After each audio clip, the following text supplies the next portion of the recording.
Bismillahirrahmanirrahim. Assalamualaikum warahmatullahi wabarakatuh.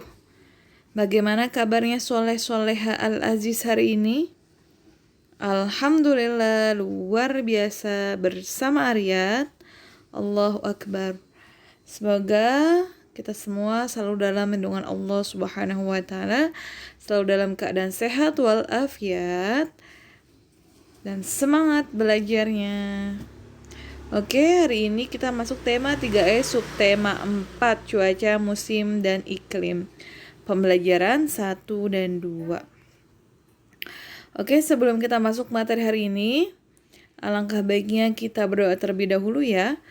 Oke, sebelum berdoa, coba duduknya yang rapi. Oke, sudah? Kita mulai ya. Sikap berdoa, tangan diangkat, kepala ditundukkan. Iqra' du'aan. A'udzu billahi minasyaitonir rajim. Bismillahirrahmanirrahim. Alhamdulillahi rabbil alamin. Ar-Rahmanir-Rahim. Maliki yaumiddin. Iyyaka na'budu wa iyyaka nasta'in. Ihdinas siratal mustaqim. Siratal ladzina an'amta 'alaihim ghairil maghdubi 'alaihim waladdallin. Amin. Rabbi zidni ilma warzuqni fahma. Ya Allah, tambahkanlah ilmuku dan pertinggilah kecerdasanku.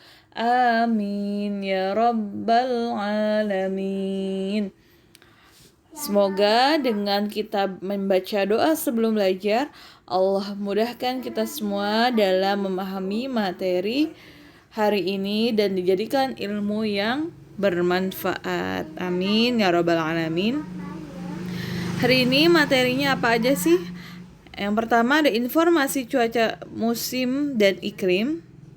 Yang kedua, pengurangan pecahan. Yang ketiga, menyambung kain dengan tusuk veston.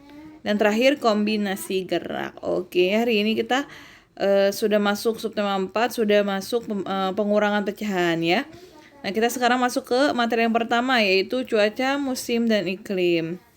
Coba dibuka bukunya halaman 92. Diperhatikan ya, saja bacakan. Masih ingatkah kamu apa itu cuaca? Ayo ingat kembali, cuaca adalah keadaan udara di suatu tempat tertentu dalam waktu yang singkat. Cuaca dapat berubah setiap saat. Perubahan cuaca dipengaruhi oleh musim dan iklim. Nah, coba kita baca teksnya ya. Hubungan cuaca, musim, dan iklim. Coba lihatlah keluar jendela. Bagaimana keadaan di luar? Apakah berawan, hujan, berangin, atau cerah? Keadaan udara di suatu tempat disebut dengan cuaca. Cuaca terjadi dalam waktu singkat. Keadaan cuaca di suatu tempat dapat berubah dengan cepat. Misalnya, keadaan cuaca pada pagi hari cerah, namun siang hari bisa saja cuacanya berubah menjadi mendung atau hujan. Keadaan cuaca yang terjadi dalam waktu yang lama disebut musim. Di Indonesia terdapat 2 musim, yaitu musim hujan dan musim kemarau. Satu musim dapat berlangsung berbulan-bulan lamanya. Kemudian musim hujan Meskipun musim hujan bukan berarti hujan turun setiap hari. Pada musim hujan, hujan sering sekali terjadi, begitu pula pada musim kemarau. Cuaca pada musim kemarau seringkali cerah. Musim yang terjadi di suatu negara dipengaruhi oleh iklim. Apa itu iklim? Iklim merupakan pola terjadinya cuaca di suatu tempat dalam waktu yang sangat lama.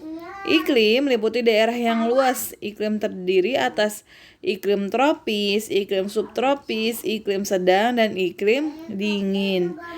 Negara-negara yang beriklim tropis hanya mengalami 2 musim, yaitu musim hujan dan musim kemarau. Nah, termasuk negara kita ya, Indonesia, yang memiliki 2 musim.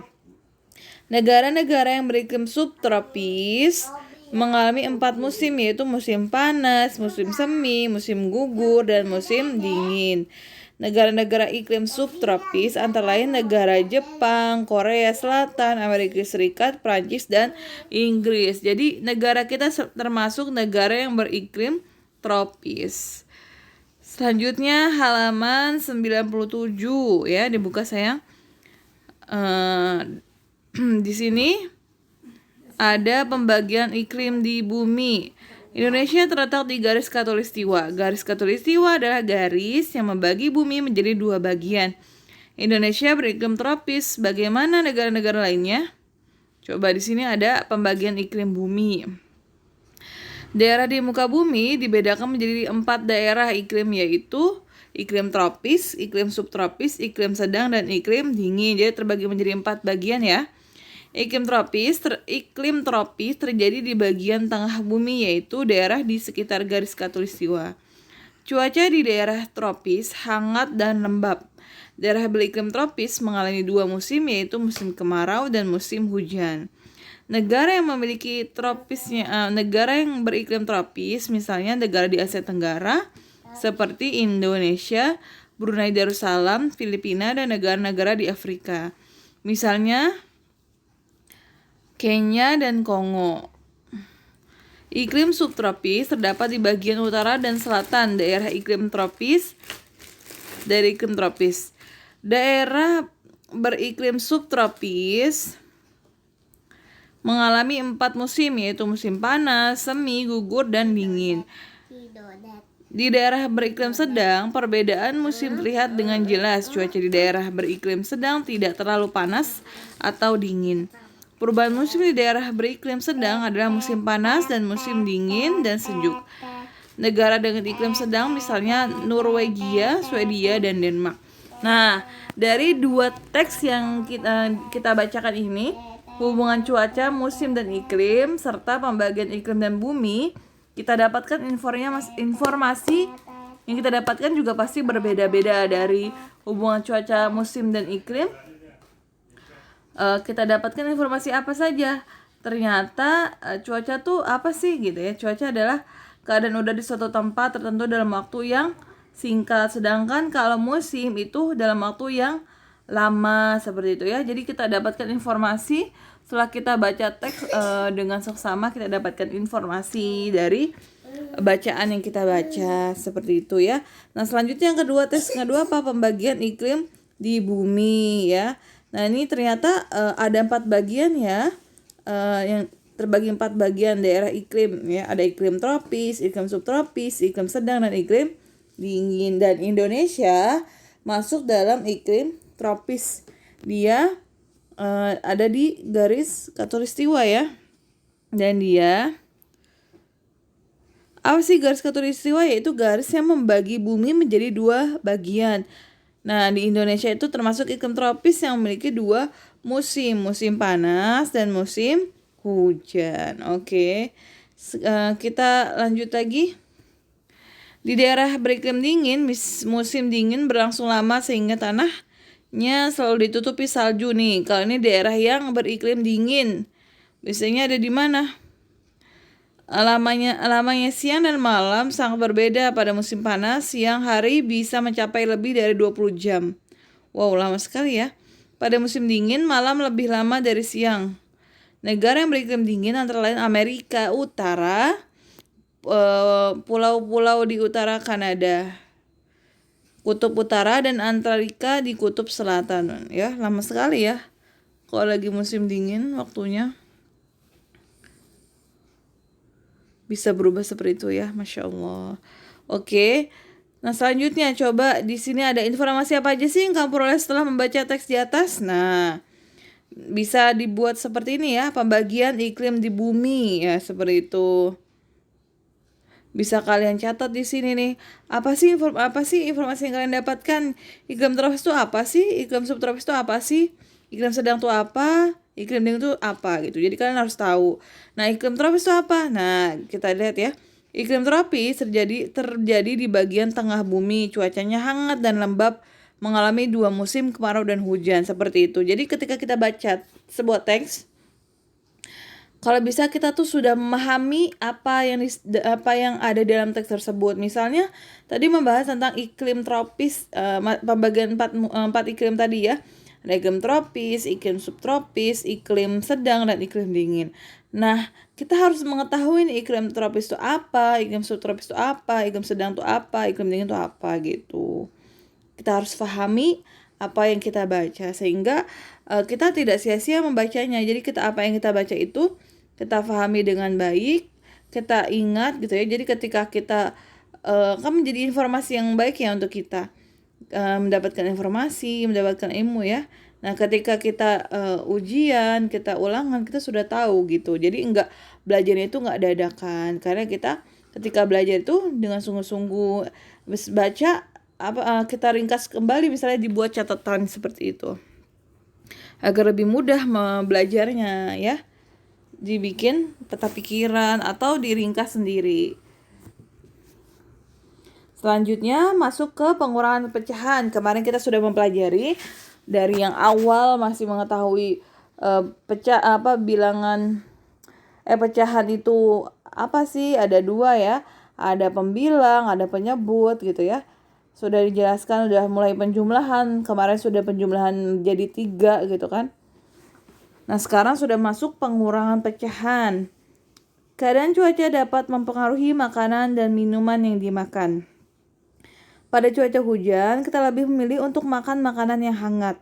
Hari ini turun hujan seharian. Ibu membuat roti bakar untuk Tina dan Adi. Roti bakar tersebut dipotong menjadi 8 bagian sama besar. Setelah dimakan Adi, roti tersisa 5/8 bagian. Lalu Nina memakan 2/8 bagian. Berapa bagian sisa roti sekarang? Tadi jumlah rotinya ada berapa? Nah, coba kita lihat ya. Soal di atas dapat kamu selesaikan dengan pengurangan pecahan. Misalnya, roti dipotong tadi 8 bagian sama besar. Habis itu kita buat kotak menjadi 8 ya. Sini jumlah seluruhnya 8. 1, 2, 3, 4, 5, 6, 7, 8. Nah, roti yang dimakan Adi ada 5. Oke, 5 ya. 5/8 gitu ya. Sedangkan roti yang dimakan Nina 2/8. Ya. Oke.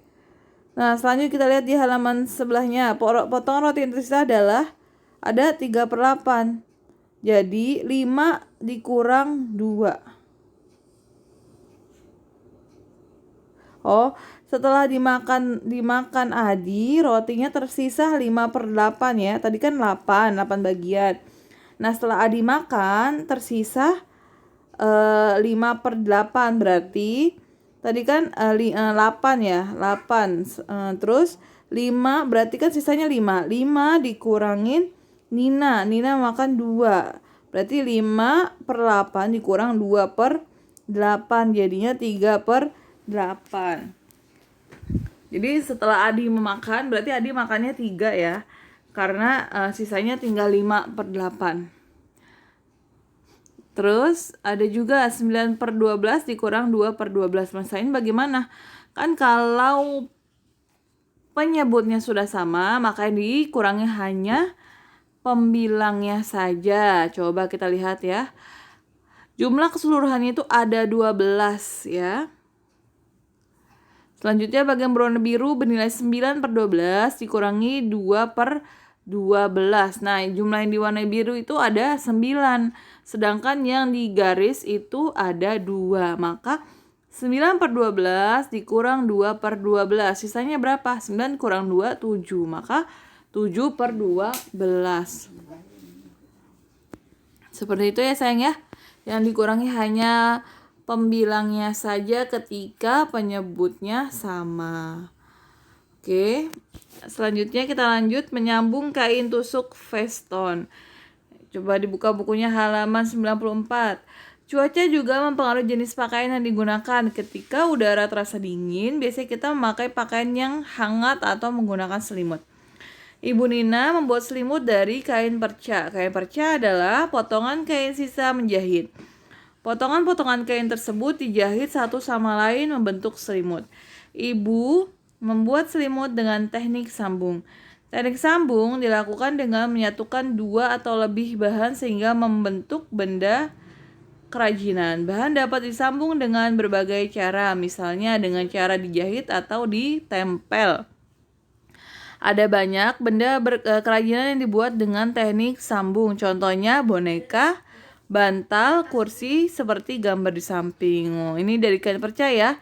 Jadi disambung-sambung, terus dibuat dengan teknik disambung ya. Ini dari kain-kain perca. Ada bermacam-macam teknik menjahit yang dapat digunakan untuk menyambung kain. Contohnya sebagai berikut.